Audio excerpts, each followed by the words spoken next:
Ya, sebelum ke Pak Henry menjawab pertanyaan tadi, ini ada satu statement dari salah satu influencer yang ia nge-tweet nih pemirsa di akun Instagramnya. Ini Twitter dari Gofar Hilman mengenai juga program influencer ya, sebagai seorang influencer. Twitternya berisinya begini.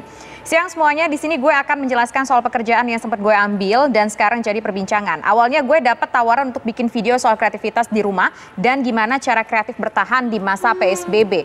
Lalu di tweet selanjutnya, kesalahan dari gue dan tim, kita tidak melakukan riset yang lebih dalam lagi sebelum dan sesudah menerima pekerjaan. Melalui tulisan ini, gue secara pribadi minta maaf dan kedepannya gue dan tim akan lebih berhati-hati ketika menerima pekerjaan. Have a good day. Kemudian ini juga ada satu lagi, ini Twitter dari sebelumnya yang terakhir tadi. Dari deck presentasi dan brief yang gue dapat tidak disebutkan mengenai RUU apapun dan apa yang gue sampaikan melalui video dan tulisan tidak ada pernyataan bahwa gue mendukung apapun atau mengecilkan salah satu pihak tertentu.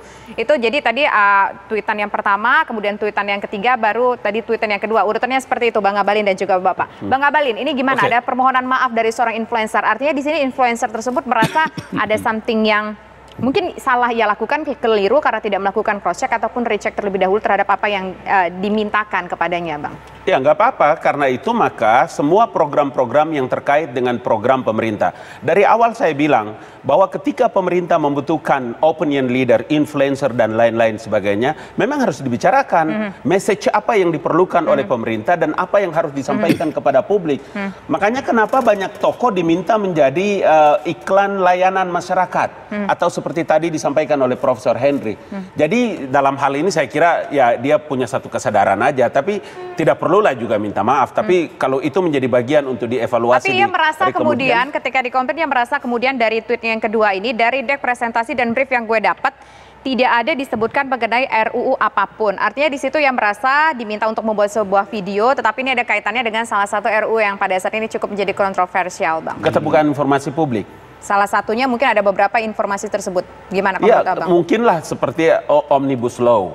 Kalau sebutlah seperti begitu. Atau mungkin terkait dengan Undang-Undang Keterbukaan Informasi Publik. Undang-Undang 14 tahun 2008 dan lain-lain. Ya, saya kira antara kedua belah pihak kan. Makanya tadi siapa yang membutuhkan, apa yang harus dia lakukan, dan bagaimana mengukur. Tadi ICW menyebutkan tentang seberapa jauh akuntabilitas dan efektivitas.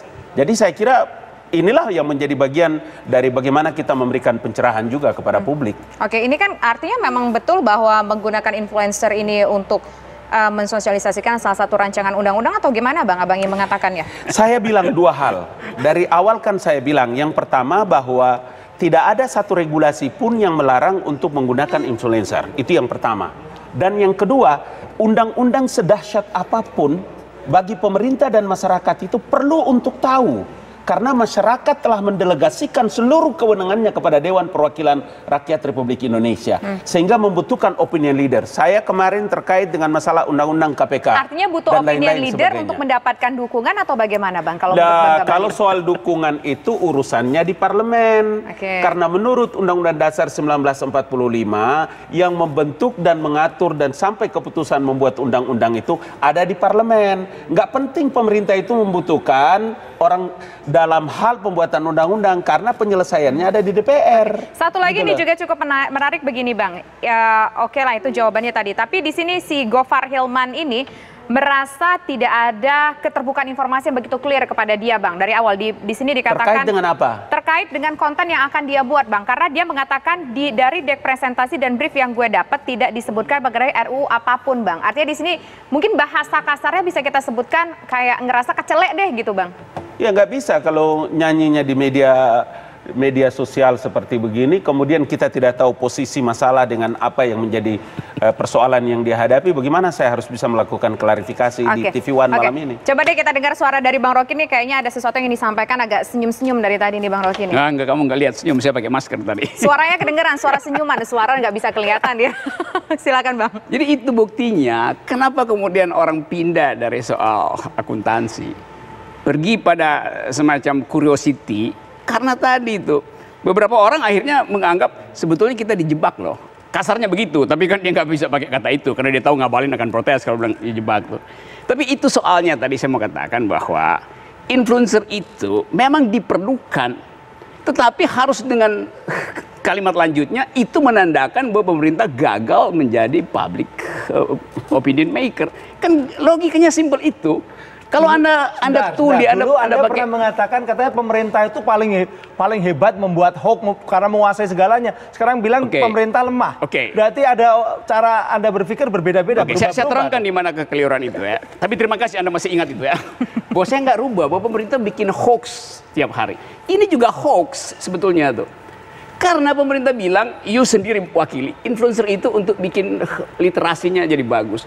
Ini dua netizen ngaku bahwa dia dipesan untuk bikin literasi tanpa konteks. Mestinya ada, tunggu, saya terangkan dulu. Kita dengar dulu Bang Abalin. Jadi begitu, nah ICW itu agak sopan pakai istilah dana influencer. Sebetulnya di kepala mereka itu, kalau saya boleh tafsirkan, yang dia maksud itu bukan influencer, tapi hoaxer, hacker, Oke, coba deh kita konfirmasi dulu ke ICW. Sebentar Bang. Itu tafsiran saya. Oke, tafsiran. Kita tanya, benar nggak tafsiran dari Bang Rocky Gerung ini ICW? Yes. Atau mungkin ICW punya pemikiran, pandangan yang lain, temuan yang lain?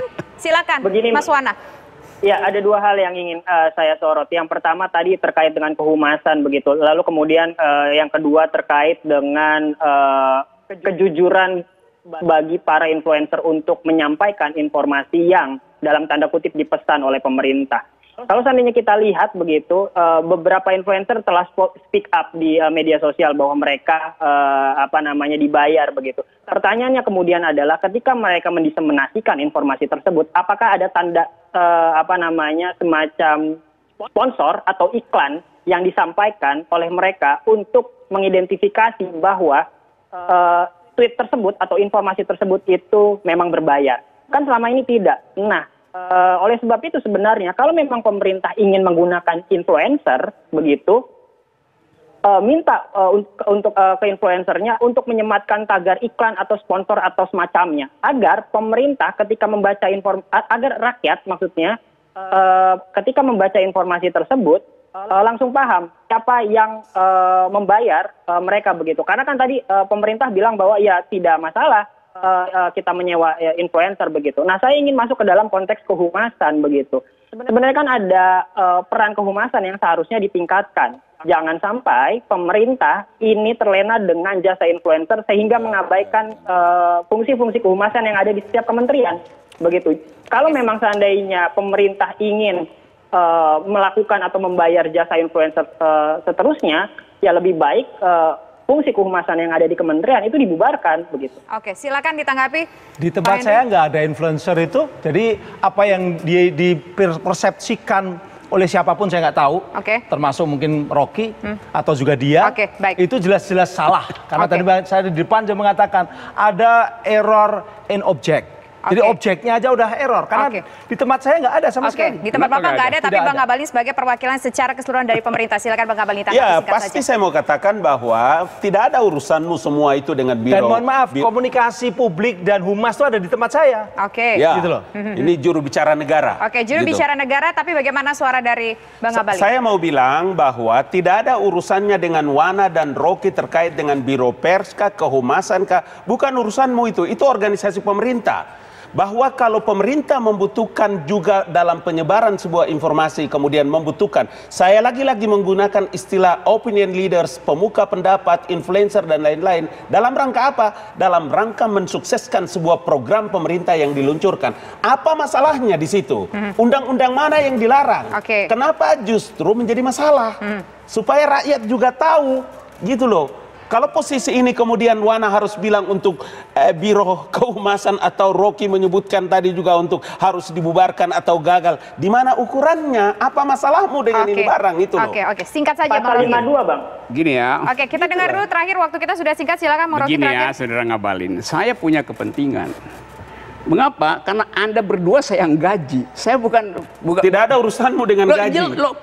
Langsung saja Bang Rocky, durasi kita mepet. Bang Abalin kita dengarkan dulu. Honor saya di dari TV mana One. kau punya gaji kasih saya? Dari kapan? Ini nggak ngerti. Di mana kau bekerja? Bang, durasi kita apa yang kau bayar? Saya terangkan ya, saya terangkan ya. Tahan dulu. Nggak usah kau pakai diksi yang bisa membingungkan publik. Bang Abalin kita dengar, durasi kita singkat sekali. Silakan Bang Rocky. Jangan bilang kau bayar saya. Nanti kau punya uang dari mana saya ambil? Saya terangkan nanti, saya terangkan. Hati-hati. Karena itu nanti saya terangkan. Kau pakai istilah hati-hati. Durasi terakhir kita dengar dulu. Kita dengar dulu. Diam ya.